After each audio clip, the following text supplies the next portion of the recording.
So, the leader of the Patriotic Alliance, Gayton McKenzie, has announced that Liam Jacobs will be taking over from Kenny Kunene as the party's new councillor in the city of Johannesburg.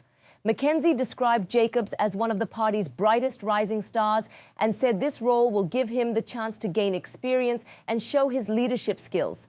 He mentioned that Jacobs will be continuing the work started by Kunene, like fixing potholes and helping to improve services in the city.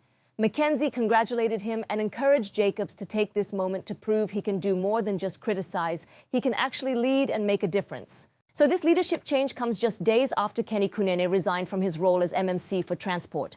His resignation happened after he was reportedly found at the home of Katiso Molefe, a man known to be allegedly involved in criminal activities. In a letter to the council speaker, Kunene said he would step down from both his MMC position and his role as a councillor for the Patriotic Alliance, following heavy public criticism and concerns about his association with someone allegedly tied to a murder syndicate.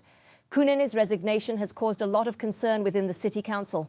Belinda Kaiser, a DA leader in the city of Joburg, has demanded that the Treasury and Special Investigative Unit look into possible corruption. She suspects that there might have been political interference in how city tenders were awarded while Kunene was in office. The party is deploying Liam Jacobs as the new councillor for the Patriotic Alliance in the city of Joburg. Liam Jacobs will be our new deployee by the party to replace leader Kenny Kunene in council. We want him to get the experience and to help us fix the potholes and continue the good work that the DP has been doing. Liam Jacobs is the Tussen Susan.